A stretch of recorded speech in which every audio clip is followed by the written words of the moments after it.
Vous êtes-vous déjà demandé comment des décisions impulsives peuvent changer le cours de votre vie pour toujours? L'histoire du roi Roboam est un puissant miroir pour nous tous.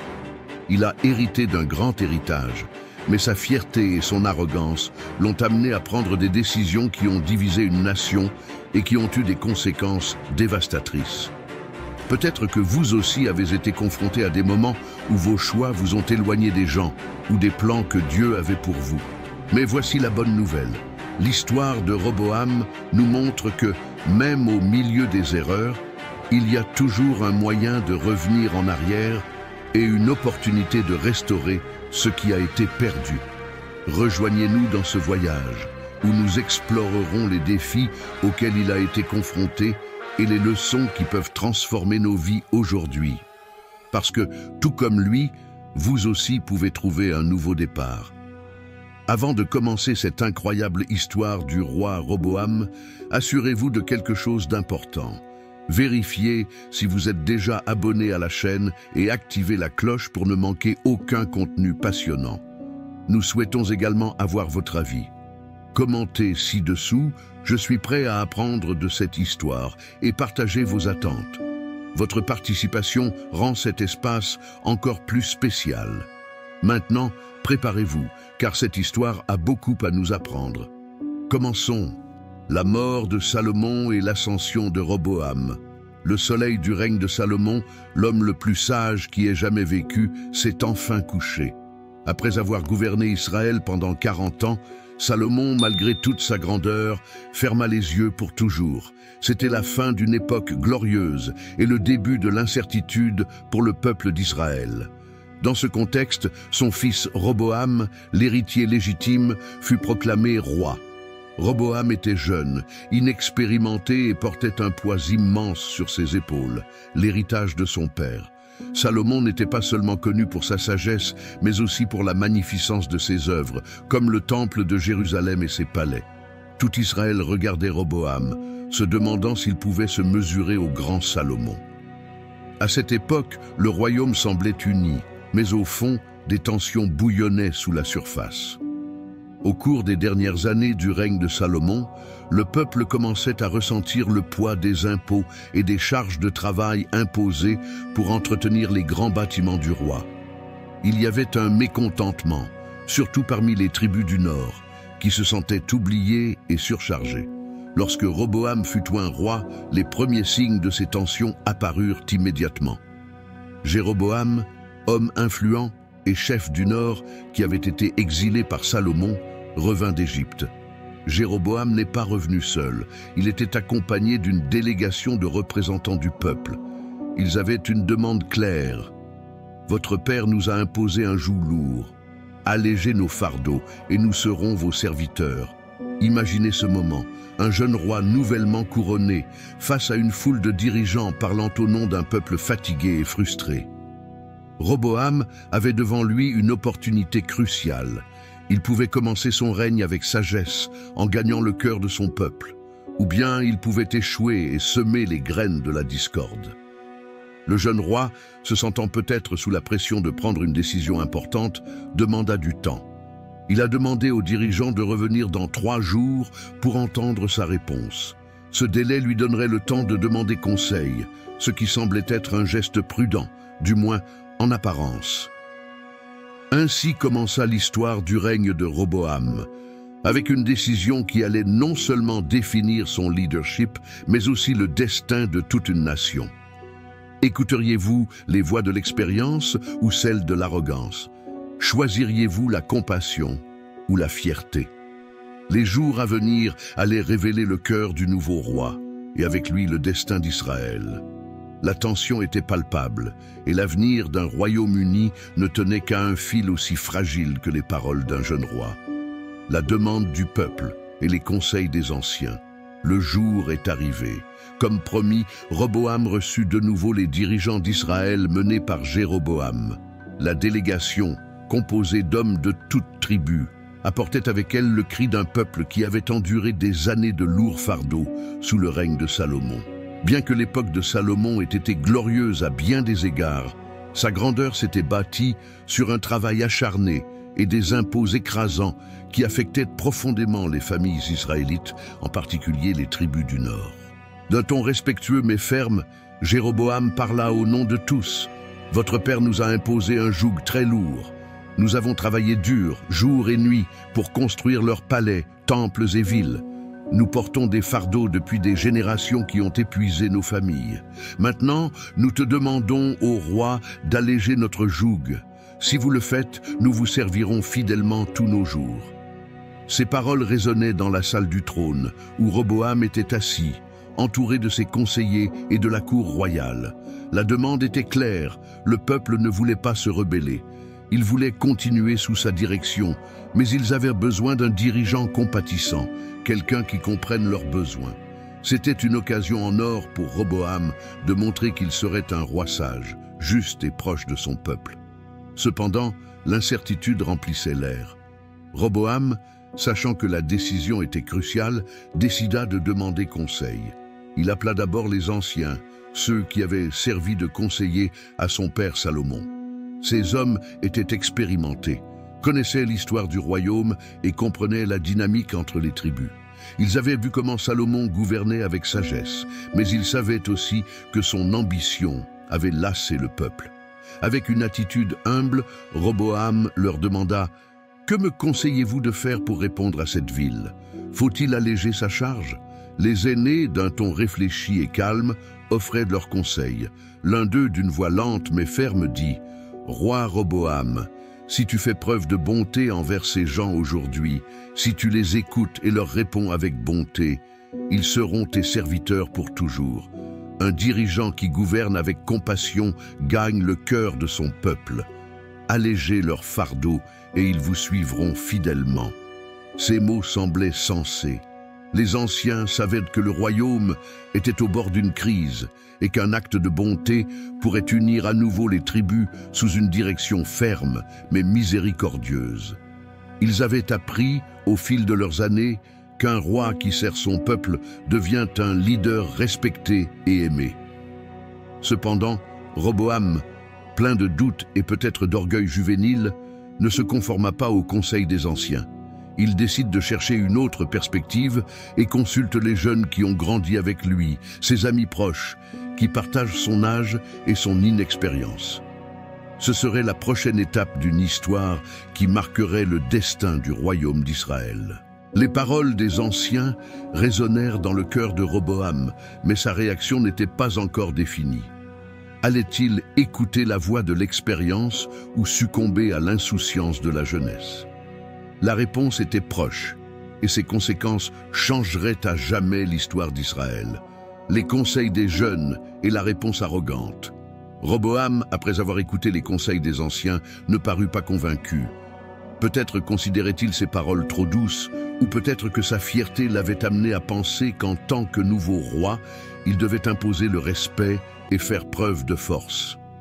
Au lieu de se décider immédiatement, il a demandé l'avis des jeunes qui avaient grandi avec lui, de ses amis de confiance, de ceux qui partageaient sa mentalité et malheureusement son manque d'expérience. Les jeunes gens, rencontrant Roboam, le considéraient non seulement comme leur ami, mais aussi comme quelqu'un qui devait faire preuve d'autorité. Lorsque Roboam expliqua la demande des gens, ils ne tardèrent pas à répondre. L'un d'eux, avec un sourire arrogant, dit « Roi Roboam, tu ne peux pas être faible maintenant. Si vous cédez à ces personnes, elles penseront qu'elles pourront vous manipuler à l'avenir. Vous devez leur montrer qui commande dès le début. » Un autre, plus catégorique, ajoute « Dis-leur ceci. Si mon père vous a imposé un joug lourd, je le rendrai encore plus lourd. Mon père vous a puni avec des fouets, mais je vous punirai avec des scorpions. Cela leur fera comprendre qu'il n'y a pas de place pour la rébellion dans votre royaume. » Ces paroles pleines d'arrogance et de dédain semblaient résonner dans le cœur de Roboam. Peut-être pensait-il qu'il était nécessaire de faire preuve de fermeté pour éviter que le peuple ne le considère comme un leader faible. Peut-être voulait-il démontrer que son règne serait encore plus fort que celui de son père Salomon. Mais dans son désir d'imposer son autorité, Roboam a oublié quelque chose d'essentiel. Un leader gouverne non seulement avec force, mais aussi avec sagesse et compassion. Le 3e jour arriva et les dirigeants d'Israël retournèrent au palais de Roboam, attendant anxieusement sa réponse. Ce moment était crucial, puisque les paroles du jeune roi allaient définir la relation entre lui et son peuple. Tous les regards étant tournés vers lui, Roboam se leva de son trône, regarda la foule et, d'un ton ferme et arrogant, déclara « Si mon père leur a imposé un joug lourd, je le rendrai encore plus lourd. Mon père les a punis avec des fouets, mais je les punirai avec des scorpions. » Le silence envahit les lieux. Les paroles de Roboam sont tombées comme un seau d'eau froide sur les dirigeants qui étaient venus chercher du soulagement et ont trouvé l'oppression. La déception et la colère commencèrent à grandir entre eux. Ce n'était pas le roi auquel ils s'attendaient. Et sa réponse fut un rappel brutal que le pouvoir, lorsqu'il est utilisé sans sagesse, peut briser la confiance d'un peuple. Roboam, dans son orgueil, ne voyait pas le danger immédiat de ses paroles. Il n'a pas compris que sa réponse a non seulement blessé son peuple, mais a également déclenché une étincelle de rébellion. Cet acte d'arrogance a marqué le début d'un changement irréversible dans le destin d'Israël. La division était sur le point de se produire, et Roboam, sans le savoir, venait de faire le premier pas vers la fracture du royaume. As-tu aimé cette incroyable histoire du roi Roboam? N'oubliez pas de vérifier si vous êtes déjà abonné à la chaîne et d'activer la cloche pour ne manquer aucune de nos prochaines stories. Commentez ci-dessous. Je veux apprendre de l'histoire de Roboam et partager votre réflexion sur cette incroyable leçon. On a envie de vous lire. La division du royaume. La réponse arrogante de Roboam fut comme le tonnerre qui retentit dans tout Israël. Les chefs des tribus du Nord, menés par Jéroboam, entendirent ces paroles comme une déclaration de guerre. Ils étaient venus avec l'espoir d'un soulagement, cherchant un nouveau départ sous le règne du fils de Salomon. Mais ils découvrirent un joug encore plus lourd, et ainsi la patience du peuple était à bout. L'un des dirigeants du Nord s'est levé et a parlé avec colère. Quelle part avons-nous avec la maison de David? Retournons à nos tentes, ô Israël. Roboam peut régner sur son peuple, mais nous ne nous soumettrons pas à son oppression. Ces paroles enflammèrent le cœur des tribus du Nord. Un à un, les dirigeants se sont levés dans un acte symbolique de rejet et ont quitté l'assemblée. Ils sont rentrés chez eux, emportant avec eux le message de la rupture. Bientôt, les 10 tribus du Nord proclamèrent Jéroboam comme leur roi, marquant ainsi la naissance du royaume d'Israël, séparé du royaume de Juda. Pendant ce temps, Roboam restait à Jérusalem, perplexe face à ce qui venait de se passer. Ce qui avait été un royaume glorieux et uni sous son grand-père David et son père Salomon était désormais divisé en deux. Seules les tribus de Juda et de Benjamin restèrent fidèles à Roboam, tandis que les autres rompirent tout lien avec la maison de David. Ce fut un moment de perte immense. Le royaume d'Israël, qui était autrefois une nation puissante unie sous l'alliance avec Dieu, était désormais fracturé. La division n'était pas seulement politique, mais aussi spirituelle, alors que le nouveau royaume du Nord commençait à s'éloigner des traditions du temple de Jérusalem. Roboam, réalisant peut-être son erreur, tenta de reprendre le contrôle. Il ordonna à Adoram, le responsable chargé des travaux forcés, de se diriger vers le nord pour calmer les tribus et restaurer l'autorité royale. Mais cette décision n'a fait qu'empirer les choses. Quand Adoram arriva, le peuple furieux des années d'oppression et des paroles de Roboam le lapida à mort. Avec la nouvelle de la mort de son officier, Roboam comprit enfin la gravité de la situation. Craignant pour sa vie, il s'enfuit rapidement à Jérusalem sur son char, laissant derrière lui toute tentative de réconciliation. La division était définitive. Ainsi est né un nouveau chapitre de l'histoire d'Israël. un royaume divisé avec deux nations qui partageraient un héritage commun mais suivraient des chemins séparés. Roboam régnait sur un royaume plus petit, marqué par la tension et l'incertitude, tandis que Jéroboam conduisait les tribus du Nord dans une nouvelle direction. Cet événement n'était pas seulement le résultat d'une mauvaise direction, mais aussi l'accomplissement de ce que Dieu avait annoncé par l'intermédiaire de ses prophètes. L'éclatement du royaume a rappelé les conséquences de l'orgueil, de la désobéissance et du manque de sagesse dans le leadership. Même si la gloire d'Israël semblait s'être estompée, l'histoire n'était pas encore terminée, car Dieu, dans sa souveraineté, continuerait à œuvrer à travers son peuple. La tentative de réunifier le royaume. La division du royaume fut un coup dévastateur pour Roboam. À Jérusalem, entouré des tribus de Juda et de Benjamin, le jeune roi ne pouvait pas accepter qu'une grande partie du royaume que son père et son grand-père avaient gouverné avec tant de splendeur soit désormais sous la direction de Jéroboam. Pour Roboam, ce n'était pas seulement une question de politique, mais aussi de fierté et de préservation de l'héritage de la maison de David. Plein de détermination et déterminé à reprendre le contrôle de tout Israël, Roboam a décidé d'agir. Il rassembla une imposante armée de 180 000 guerriers choisis parmi Juda et Benjamin, des hommes courageux prêts à se battre pour la cause du roi.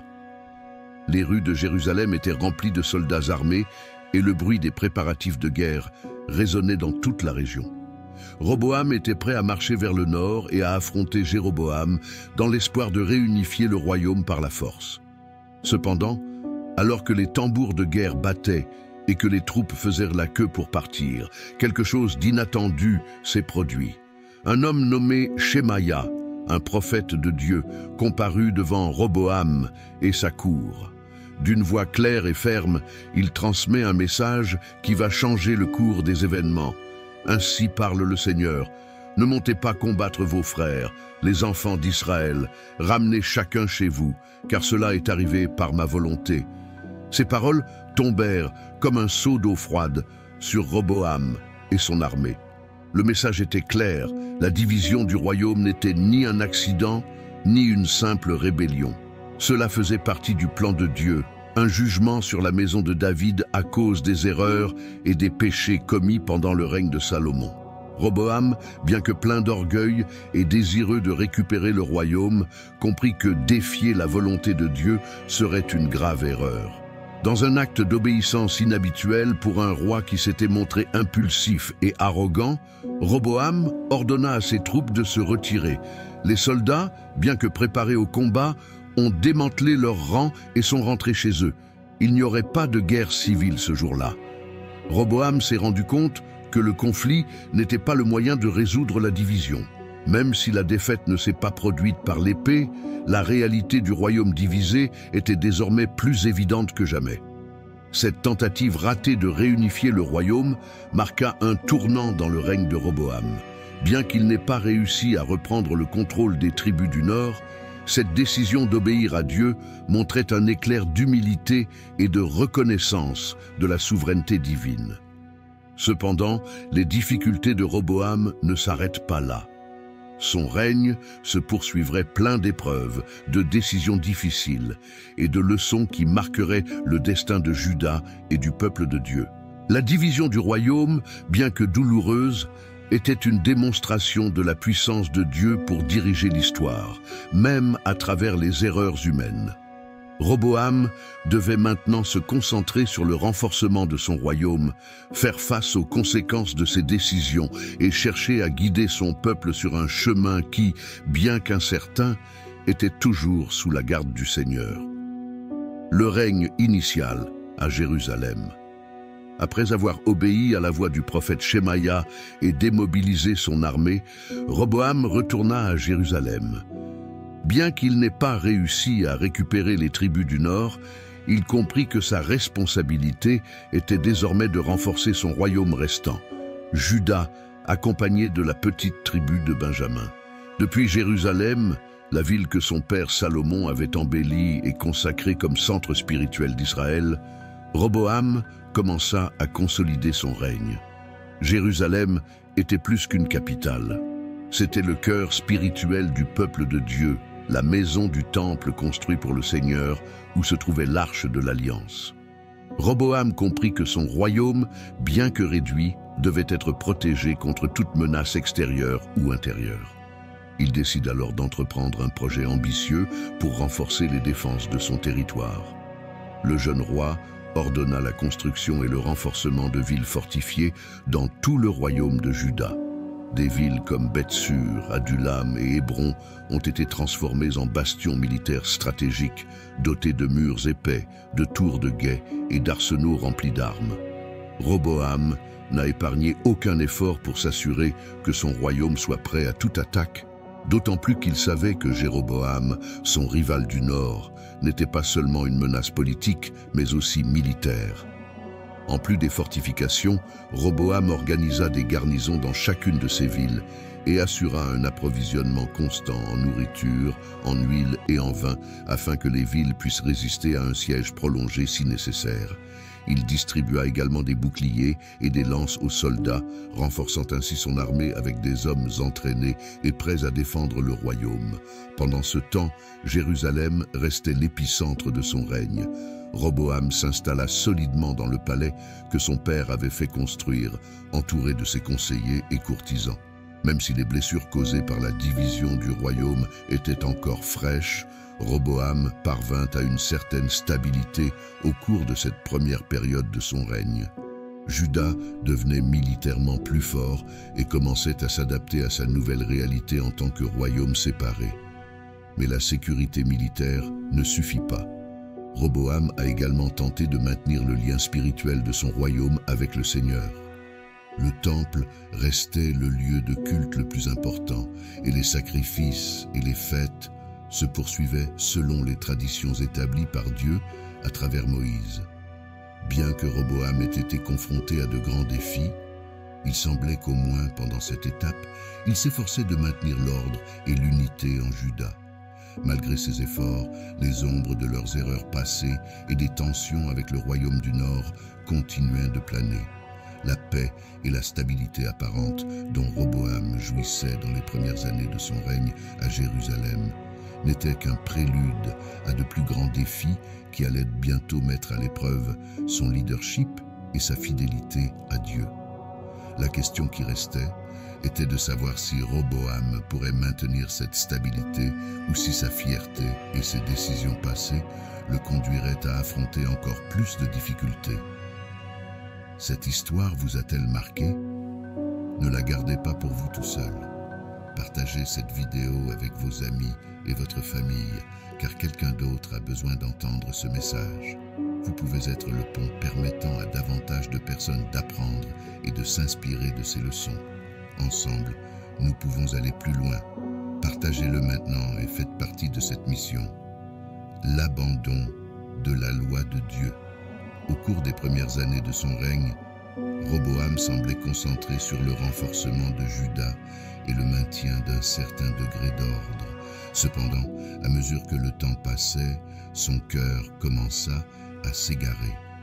Roboam ainsi que le peuple de Juda se sont progressivement éloignés de la loi de Dieu, tombant dans des pratiques qui ont provoqué la colère du Seigneur. Tout a commencé de manière subtile. Les traditions sacrées qui étaient au centre de la vie spirituelle du peuple commencèrent à être ignorées. Le temple de Jérusalem, consacré par Salomon comme lieu de culte au seul vrai Dieu, n'était plus le centre exclusif de la vie spirituelle du royaume. Roboam a permis que des sanctuaires soient érigés dans les collines voisines, des lieux où étaient accomplis des sacrifices et des rituels imitant les pratiques païennes des nations voisines. Des autels pour le culte des idoles ont commencé à apparaître dans tout Juda, remettant directement en cause l'alliance que Dieu avait conclue avec son peuple. Roboam, au lieu d'agir comme un chef spirituel pour guider son peuple vers la fidélité à Dieu, a permis à ces pratiques de se propager. Même à Jérusalem, où se trouvait le temple, l'influence des nations étrangères était évidente dans les rituels et coutumes adoptés. De plus, le moral de la population commença à décliner. Les lois divines, qui constituaient la base de la justice et de la paix à l'époque de David et de Salomon, étaient désormais considérées comme facultatives. L'idolâtrie a apporté non seulement une confusion spirituelle, mais aussi une décadence morale, affectant tous les aspects de la vie en Juda. Le départ de Roboam et de son peuple n'est pas passé inaperçu aux yeux du Seigneur. L'Écriture nous enseigne que Dieu est patient, mais aussi juste, et n'ignore pas lorsque son peuple s'écarte de son chemin. Juda, sous la direction de Roboam, avait atteint un point où la rébellion contre Dieu était évidente et ouverte. La prospérité et la stabilité qui avaient caractérisé Juda au début du règne de Roboam commencèrent lentement à s'effondrer. L'abandon de la loi de Dieu n'était pas seulement un acte de désobéissance, mais aussi un rejet de l'alliance qui avait fait d'Israël un peuple spécial et mis à part. La conséquence de cet abandon ne tardera pas à arriver. Dieu, dans sa justice, permettrait à Juda de subir les conséquences de ses actes. Roboam, qui avait eu l'occasion de diriger avec sagesse et justice, allait maintenant faire face aux répercussions s'il conduisait son peuple sur le mauvais chemin. Pendant ce temps, sur les collines de Juda et dans les rues de Jérusalem, le peuple continuait sa folie, indifférent à la tempête qui couvait. La patience de Dieu atteignait ses limites et bientôt, la discipline divine frapperait durement. Ce qui allait se passer ensuite marquerait un tournant dans le règne de Roboam et dans l'histoire de Juda. L'invasion de l'Égypte par Shishak. La désobéissance de Roboam et du peuple de Juda n'est pas passée inaperçue devant Dieu. Leur cœur avait abandonné le Seigneur et les conséquences ne se sont pas fait attendre. Comme une ombre se rapprochant, une menace extérieure commença à se former à l'horizon. Depuis le sud, le pharaon Shishak d'Égypte, avec sa puissante armée, jeta son dévolu sur Juda, déterminé à piller ses richesses et à soumettre son peuple. L'arrivée de Shishak n'était pas un simple raid, ce fut une invasion dévastatrice. Les récits bibliques nous disent que Pharaon avança avec une armée massive, composée de chars, de cavalerie et de soldats bien entraînés. Cette armée comprenait non seulement des Égyptiens, mais aussi des troupes alliées d'autres nations, augmentant ainsi leur force et leur nombre. C'était une démonstration imposante de puissance militaire. Les villes fortifiées que Roboam avait bâties furent attaquées les unes après les autres. Beth-sur, Lachis et d'autres forteresses conçues pour protéger Juda tombèrent rapidement sous l'assaut de Shishak. Les murs qui semblaient autrefois impénétrables étaient désormais démolis et les habitants de ces villes étaient capturés ou forcés de fuir. Le sentiment de sécurité que Roboam avait tenté de créer s'effondrait face à l'avancée imparable du pharaon. Finalement, Shishak arriva à Jérusalem, le cœur du royaume de Roboam. La capitale, qui avait été embellie par Salomon avec son splendide temple et ses palais, risquait désormais d'être pillée. Dans leurs murs, Roboam et sa cour étaient terrifiés. L'orgueil qui avait caractérisé le jeune roi au début de son règne faisait désormais place à la peur. Il savait qu'il faisait face à une force qu'il ne pouvait vaincre avec son armée affaiblie. Au milieu de cette crise, le prophète Shemaïa est apparu une fois de plus avec un message de Dieu. Lors d'une audience solennelle, Shemaïa confronta Roboam et les dirigeants de Juda en disant « Ainsi parle le Seigneur, tu m'as abandonné, et c'est pourquoi je t'ai livré entre les mains de Shishak. » Ces paroles frappèrent comme la foudre le cœur de Roboam et des dirigeants. Ils comprirent enfin que l'invasion n'était pas seulement un événement militaire, mais un jugement divin. Conscients de leurs péchés, Roboam et sa cour se sont humiliés devant Dieu, reconnaissant leur désobéissance et implorant miséricorde. Dieu, dans sa grâce, a répondu à leur repentir. Bien qu'il ait permis à Shishak de saccager Jérusalem comme leçon, il ne lui a pas permis de détruire complètement Juda. Pharaon s'empara des trésors du temple et du palais royal, dont les fameux boucliers d'or que Salomon avait fait fabriquer, et retourna en Égypte, satisfait de son butin. Cependant, il laissa Roboam sur le trône, bien qu'il soit désormais un roi humilié et affaibli. L'invasion de Shishak fut un coup dévastateur pour Juda, tant spirituellement qu'économiquement. Les boucliers d'or, symbole de la splendeur et de la richesse du royaume, ont été remplacés par des boucliers de bronze, rappel visible de la perte et de la décadence. Mais plus important encore, cet événement marque un tournant pour Roboam, qui doit faire face aux conséquences de son orgueil et de sa désobéissance. Malgré tout, le Seigneur a fait preuve de miséricorde et n'a pas permis que Juda soit détruit. Ce moment, bien que douloureux, fut un signal d'alarme pour Roboam et son peuple. Dieu n'avait pas abandonné son peuple, mais il exigeait fidélité et obéissance. La question qui restait était de savoir si Roboam et Juda apprendraient cette leçon et retourneraient à la voie du Seigneur, ou s'ils continueraient à s'éloigner de lui. L'humiliation et le repentir de Roboam. À la suite de l'invasion dévastatrice de Shishak, Roboam s'est retrouvé confronté non seulement à des pertes matérielles, mais également à une profonde crise spirituelle. Le pillage de Jérusalem et l'humiliation publique de perdre les trésors du temple et du palais royal marquèrent un avant et un après son règne. Roboam, qui avait commencé son règne avec arrogance et des décisions impulsives, était maintenant confronté à une réalité impossible à ignorer. Il avait conduit son peuple sur la voie de la désobéissance et les conséquences avaient été désastreuses. Au milieu de cette situation, le prophète Shemaïa est apparu à nouveau avec un message de Dieu. Mais cette fois, le message n'était pas seulement un message de jugement, mais aussi un message d'espoir. Shemaïa a rappelé à Roboam et aux dirigeants de Juda que l'invasion de Shishak n'était pas seulement un accident politique ou militaire, mais une discipline directe de la part du Seigneur, en raison de leur écart par rapport à sa loi. D'une voix ferme, le prophète déclara: « Le Seigneur dit, tu m'as abandonné, et c'est pourquoi je t'ai livré entre les mains de Shishak. Mais parce qu'ils se sont humiliés, je ne détruirai pas complètement Juda. Cependant, ils seront les serviteurs de Shishak, afin qu'ils apprennent la différence entre me servir et servir les rois de la terre. » Ces paroles résonnèrent profondément dans le cœur de Roboam et de sa cour. Pour la première fois depuis longtemps, le roi et ses dirigeants reconnaissaient pleinement l'ampleur de leurs péchés.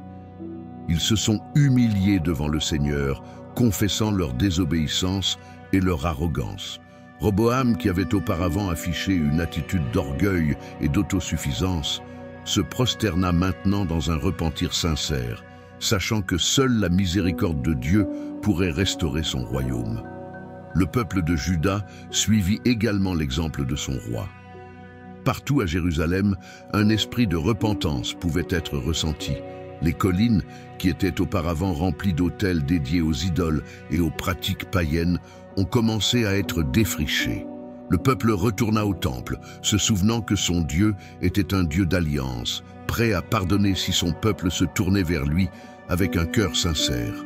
Dieu, dans sa grâce, a entendu le cri de repentance de Roboam et de Juda. Bien qu'il ait permis à Shishak de prendre les trésors et de les maîtriser en guise de rappel de ses erreurs, il n'a pas permis que Juda soit complètement détruit. Cet acte de miséricorde était une démonstration de l'amour de Dieu qui discipline, mais aussi restaure ceux qui se repentent. L'humiliation de Roboam n'était pas seulement un événement politique ou militaire. Ce fut une profonde leçon spirituelle. Il a compris, bien que tardivement, que gouverner un peuple n'était pas seulement une question de pouvoir ou de stratégie, mais de fidélité au Seigneur. Cette expérience marqua un changement dans son attitude de dirigeant, même si le royaume n'atteignit plus jamais la gloire de l'époque de David et de Salomon. À partir de ce moment, Roboam régna avec un cœur plus conscient de sa dépendance à l'égard de Dieu. Bien que leurs erreurs passées aient laissé de profondes cicatrices sur Juda, cette période d'humiliation et de repentir a rappelé que, même au milieu du jugement, Dieu reste miséricordieux envers son peuple. C'était une période d'apprentissage, tant pour le roi que pour la nation, sur les conséquences de l'orgueil et l'importance de rechercher sincèrement le Seigneur. le remplacement des boucliers d'or par des boucliers de bronze. Après l'invasion de Shishak et le pillage des trésors les plus précieux du temple et du palais royal, Roboam se retrouva dans une position humiliante et difficile. Parmi les trésors que le pharaon Shishak a emportés figuraient les magnifiques boucliers d'or que son père, Salomon, avait ordonné de fabriquer. Ces boucliers n'étaient pas seulement des symboles de la richesse et de la puissance d'Israël, mais ils représentaient également la bénédiction de Dieu pendant les jours de gloire du royaume unifié. Sa perte a été un coup dur non seulement économiquement, mais aussi émotionnellement pour le peuple de Juda. Plutôt que d'accepter la honte totale d'avoir perdu ces symboles de splendeur, Roboam décida de les remplacer. Il ordonna de fabriquer de nouveaux boucliers, mais cette fois, ils ne seraient pas en or, mais en bronze. Le bronze, bien que plus abordable, n'avait pas le même éclat ni la même valeur que l'or. Ces nouveaux boucliers étaient un rappel tangible du déclin du royaume et de la manière dont les erreurs passées avaient conduit à des pertes importantes. Roboam remit les boucliers de bronze entre les mains de ses gardes de la cour. Chaque fois que le roi entrait dans le temple ou quittait son palais, les gardes portaient ces boucliers dans le cadre des cérémonies royales. Cependant, une différence marquait cette nouvelle routine. Après chaque utilisation, les boucliers de bronze étaient soigneusement rangés dans une pièce spéciale, comme si cela pouvait les protéger de l'embarras de les perdre à nouveau. Cet acte avait un double message. D'une part, il essayait de préserver l'image de puissance et de dignité de la maison de David devant le peuple et les nations voisines. Mais d'un autre côté, cela a également servi de rappel silencieux de la façon dont le royaume était tombé de son apogée sous Salomon à une position d'humiliation sous Roboam. Chaque fois que les gens voyaient les boucliers de bronze, c'était comme si le passé doré d'Israël était comparé à sa réalité actuelle, moins brillante et plus fragile.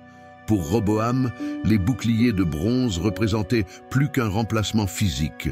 C'était une tentative de dissimuler sa propre honte et celle de son règne. Cependant, cette substitution n'a jamais pu masquer complètement les conséquences de leur décision. Le passage de l'or au bronze symbolisait une profonde leçon spirituelle. Lorsqu'un peuple se détourne de Dieu et de ses commandements, les bénédictions dont il bénéficiait autrefois peuvent être perdues, ne laissant qu'une ombre de ce qui était autrefois. Le peuple de Juda comprit également ce message, quoique silencieusement. Les boucliers de bronze étaient un signe d'avertissement constant sur l'importance de la fidélité à Dieu. Même si Roboam essayait de sauver les apparences, les jours dorés du royaume étaient clairement derrière lui, et le peuple savait que le seul chemin vers la restauration était une repentance sincère et un retour au Seigneur. Cet épisode des boucliers de bronze a non seulement marqué un chapitre du règne de Roboam, mais a également laissé une leçon durable aux générations futures. La grandeur d'un royaume ne se mesure pas à l'éclat de ses trésors, mais à sa fidélité à Dieu qui le détient. Et même si les boucliers étaient désormais en bronze, la miséricorde de Dieu continuait de briller comme une opportunité pour Juda de revenir à l'alliance et de retrouver sa raison d'être en tant que peuple élu. Les conflits constants avec Jéroboam. Bien que Roboam ait accepté la division du royaume après l'avertissement du prophète Shemaïa, la séparation entre Juda et Israël n'a pas apporté une paix durable. Les conflits entre les deux royaumes, dirigés par Roboam au sud et Jéroboam au nord, sont devenus une constante qui a marqué tout le règne de Roboam. La tension commença à partir du moment où Jéroboam fut proclamé roi des 10 tribus du nord. Jéroboam, craignant que le peuple d'Israël ne retourne à la maison de David en continuant à adorer au temple de Jérusalem, prit des mesures drastiques. Il bâtit 2 sanctuaires dans son royaume, l'un à Béthel et l'autre à Dan, et il y plaça des veaux d'or, en proclamant « Voici tes dieux, Israël, qui t'ont fait sortir du pays d'Égypte ». Cet acte a non seulement détourné le peuple d'Israël du culte du vrai Dieu, mais a également intensifié la rivalité entre les deux royaumes. Jéroboam était déterminé à consolider son pouvoir et, pour ce faire, il devait dissocier les habitants du nord de toute allégeance à Jérusalem, qui était encore le centre spirituel du peuple de Dieu. Roboam, pour sa part, ne pouvait ignorer ce qui se passait. Jérusalem, avec son temple et son histoire, reste la ville la plus importante pour les descendants d'Abraham.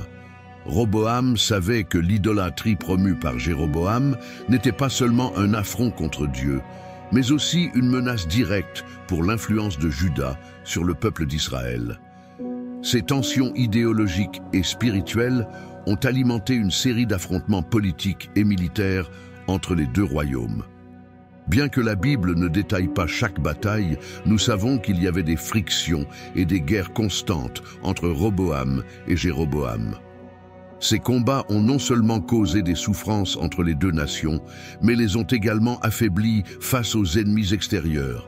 Ce qui était autrefois un royaume uni, puissant et redouté sous David et Salomon était désormais divisé et usé par des conflits internes. À Jérusalem, Roboam a eu du mal à maintenir la loyauté de son peuple, mais son leadership était loin d'être parfait. Bien qu'il y ait eu des moments où Juda recherchait le Seigneur, l'idolâtrie et l'errance spirituelle continuaient de tourmenter le royaume. En revanche, au nord, Jéroboam a consolidé son pouvoir avec des pratiques qui éloignaient de plus en plus Israël de son identité de peuple élu de Dieu. Les conflits constants entre Roboam et Jéroboam n'étaient pas seulement le résultat d'ambitions politiques ou de désaccords personnels, ils étaient une manifestation de la division spirituelle qui était apparue parmi le peuple de Dieu. Cette séparation, commencée par une décision arrogante de Roboam, s'étend désormais comme une blessure profonde qui touche des générations entières. Malgré les guerres et les tensions, les prophètes de Dieu ont continué à rappeler aux deux royaumes son appel à la repentance. Les affrontements constants étaient la preuve que sans Dieu, les peuples d'Israël et de Juda étaient voués à la souffrance et à la fragmentation. Pourtant, même au milieu du chaos, l'alliance de Dieu avec son peuple est restée ferme, attendant qu'un jour il revienne à lui et soit restauré en tant que nation unie sous sa garde. La famille de Roboam et leur politique matrimoniale. Roboam, comme beaucoup de rois de son époque, cherchait à sécuriser sa lignée et à consolider ses alliances politiques par le biais de mariages stratégiques. La famille du roi s'agrandit considérablement au cours de son règne, reflétant à la fois son ambition et ses efforts pour renforcer sa position dans un royaume confronté à des divisions internes et à des conflits externes. Roboam avait 18 femmes et 60 concubines, ce qui lui donnait une grande famille de 28 fils et 60 filles. Cette longue descendance assurait non seulement la continuité de sa lignée, mais lui fournissait également un moyen d'établir des liens politiques avec des dirigeants et des clans influents au sein de Juda et de Benjamin. Ces alliances étaient particulièrement importantes à une époque où le royaume était entouré de tensions avec Israël au nord et de menaces de la part des nations voisines. Parmi ses épouses, l'une des plus importantes était Maaka, fille d'Absalom, qui était la petite-fille du fils célèbre et controversé de David. Maaka n'était pas seulement de lignée royale, mais il avait également une grande influence à la cour. Sa position d'épouse préférée de Roboam lui a conféré un rôle de premier plan dans les décisions politiques et familiales. En fait, Roboam favorisait Maaka et ses enfants plus que ses autres épouses et descendants, ce qui n'est pas passé inaperçu à la cour ou parmi le peuple. L'un des fils de Maaka, Abijah, fut choisi par Roboam pour lui succéder sur le trône. Cet acte reflétait non seulement l'affection particulière de Roboam pour Maaka, mais aussi son intention de consolider la continuité de la lignée de David à travers un descendant qui partageait ce lien familial. En nommant Abijah comme prochain roi, Roboam a clairement indiqué qui porterait le flambeau de son héritage, même si sa décision a probablement provoqué des tensions entre ses autres fils et femmes. Malgré l'expansion de sa famille, la politique matrimoniale de Roboam n'a pas été sans problème. L'accent mis sur les mariages multiples et la multiplication des enfants n'était pas toujours conforme à la loi de Dieu ou au modèle de leadership attendu d'un roi parmi le peuple d'Israël. Des relations familiales complexes et d'éventuelles rivalités internes au sein de leur lignée posaient des défis à la stabilité du royaume. Cet accent mis sur les mariages et les alliances familiales reflétait également un modèle similaire à celui de son père, Salomon, qui avait épousé de nombreuses femmes, dont beaucoup apportaient des influences étrangères et des pratiques idolâtres en Israël. Dans le cas de Roboam, ces décisions ont contribué à l'affaiblissement spirituel de son règne, alors que l'idolâtrie et les coutumes des nations voisines continuaient à s'infiltrer en Juda. La famille de Roboam est devenue un microcosme des forces et des faiblesses de son règne. D'une part, cela représentait la continuité de la lignée de David et la promesse de Dieu de respecter son alliance avec cette maison royale. D'un autre côté, cela reflétait également les défis d'un leadership qui, à bien des égards, donnait la priorité aux intérêts personnels et politiques plutôt qu'à la fidélité au Seigneur. Même si Roboam cherchait à laisser un héritage à travers ses nombreux descendants, son royaume continuait de subir les conséquences de ses décisions, tant dans la sphère publique que privée. Sa famille serait un rappel constant de la responsabilité qui vient du fait de diriger non seulement avec pouvoir, mais aussi avec obéissance à Dieu. L'économie de Juda sous pression. Le royaume de Juda, sous la direction de Roboam, était confronté à un paysage économique compliqué, marqué par la perte de ressources et la pression constante des tensions internes et externes.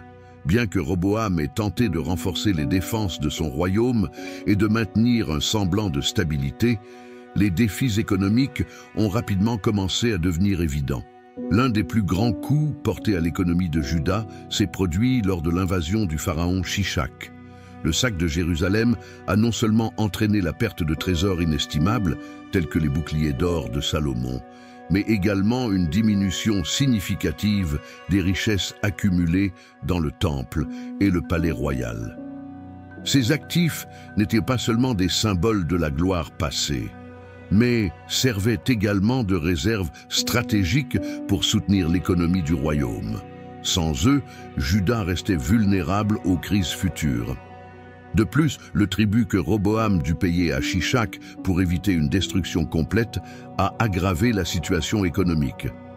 Ce paiement forcé affaiblit encore davantage les caisses royales et imposa à la population une charge fiscale plus lourde. Pour compenser les pertes, Roboam a eu recours à l'imposition d'impôts plus élevés, ce qui a accru le mécontentement des habitants de Juda, en particulier parmi les agriculteurs et les commerçants qui avaient déjà des difficultés à subvenir aux besoins de leur famille. Le commerce fut également affecté par la division du royaume. Sous le règne de Salomon, Israël avait bénéficié de routes commerciales prospères et d'alliances stratégiques avec d'autres nations. Mais avec la séparation des tribus du Nord sous Jéroboam, ces relations commerciales se sont fragmentées. Juda, désormais réduit à un territoire plus petit, n'avait plus le même accès aux routes commerciales, ni la même influence politique nécessaire pour négocier sur un pied d'égalité avec ses voisins. Dans les zones rurales, les agriculteurs sont confrontés à des défis constants. Les terres de Juda, bien que fertiles dans certaines régions, ne purent compenser pleinement la perte des ressources du Nord. De plus, la pression fiscale et les exigences militaires de Roboam, qui continuaient à se préparer à d'éventuels affrontements avec Jéroboam, ont poussé de nombreuses familles à lutter pour survivre. Dans les villes, les commerçants étaient confrontés à une économie moins dynamique, avec moins de clients et de ressources disponibles. Le commerce intérieur est devenu plus difficile en raison de l'insécurité provoquée par les guerres intermittentes avec Israël et les menaces des pays voisins. Cette situation a créé un environnement d'incertitude dans lequel les familles et les dirigeants locaux ont cherché des moyens de s'adapter aux nouvelles réalités économiques. Malgré ces défis, Roboam tenta de maintenir un semblant de prospérité. Les projets de fortification qu'il lança dans les villes de Juda avaient non seulement un objectif militaire, mais cherchait également à stimuler l'économie locale.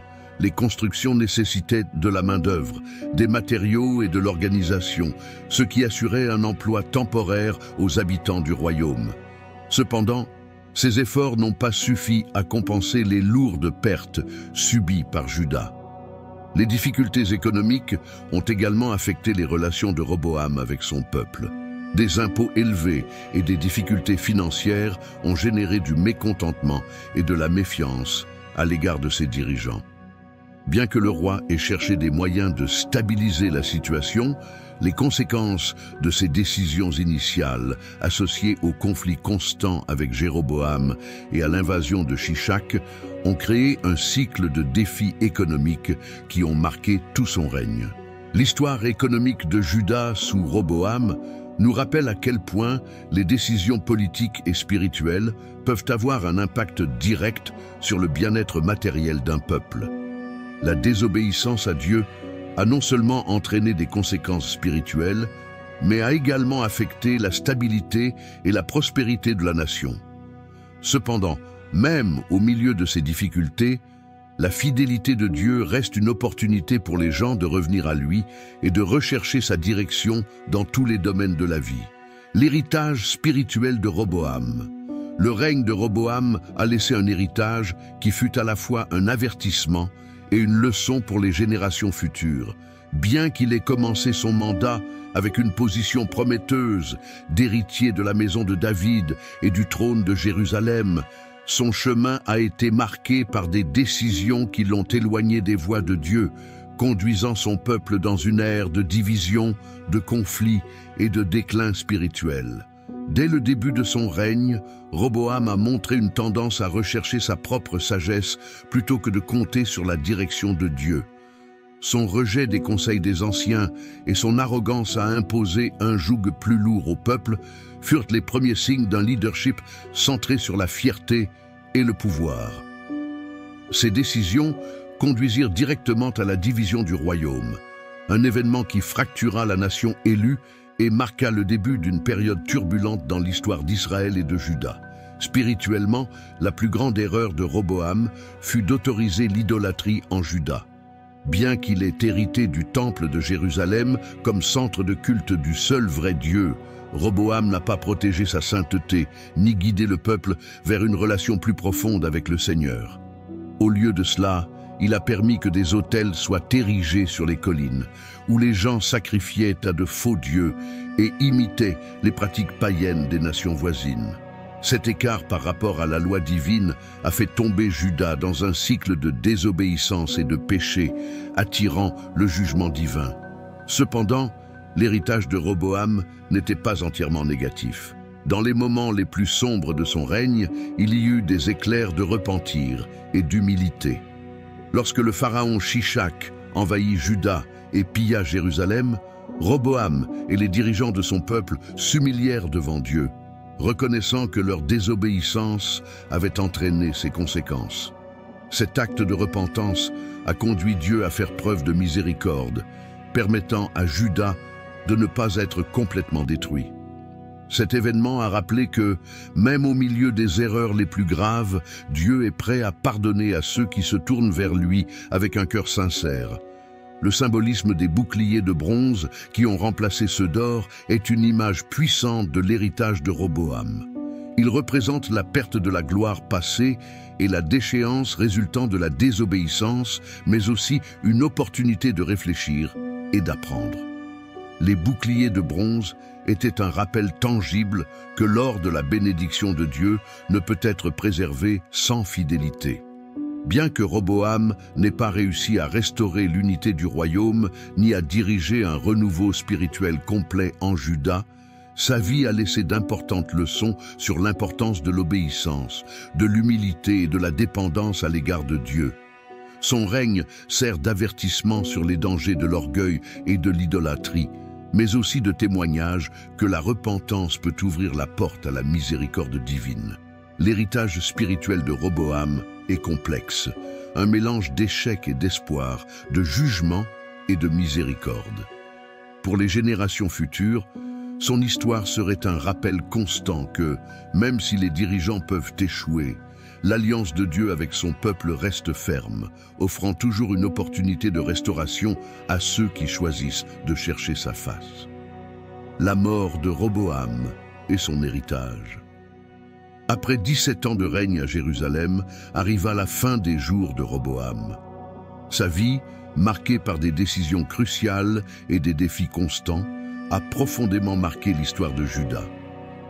Bien que son règne ait été rempli de conflits, d'erreurs et de conséquences difficiles, ce fut aussi une période au cours de laquelle les promesses de Dieu ont continué à s'accomplir malgré les échecs humains. À la mort de Roboam, il fut enterré dans la cité de David avec ses ancêtres. Cet acte symbolisait son lien avec la lignée de David, une lignée dont Dieu avait promis qu'elle resterait pour toujours. Malgré ses défauts, Roboam faisait partie de cette alliance éternelle, rappelant que Dieu est fidèle même lorsque son peuple ne l'est pas. L'héritage laissé par Roboam était un royaume divisé et affaibli, mais toujours debout. Juda, bien que plus petit et plus vulnérable, abritait toujours le temple de Jérusalem, le lieu où la présence de Dieu s'était manifestée d'une manière particulière. Roboam, bien qu'incapable de diriger un renouveau spirituel complet, maintint la continuité de la maison de David, garantissant que la lignée promise se poursuivait jusqu'à l'arrivée du Messie. Le fils de Roboam, Abijah, fut nommé pour lui succéder sur le trône.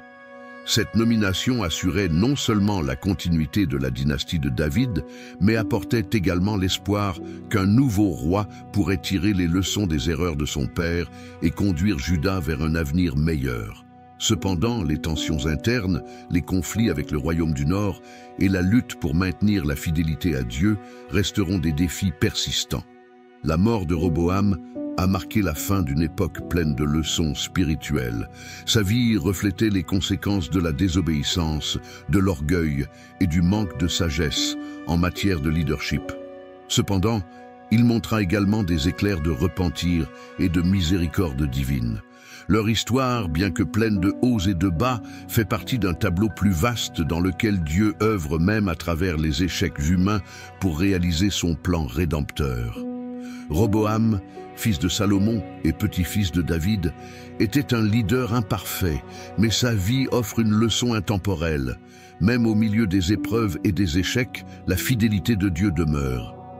Sa mort a clôturé un chapitre de l'histoire de Juda, mais a laissé une porte ouverte aux générations futures pour se souvenir de l'appel à rechercher le Seigneur de tout leur cœur et à faire confiance à sa direction à chaque étape du chemin.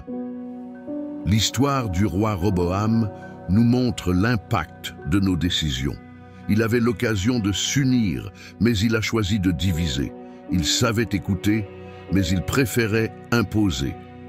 Peut-être avez-vous vous aussi fait face aux conséquences de décisions difficiles ou de moments où la fierté a pris le dessus.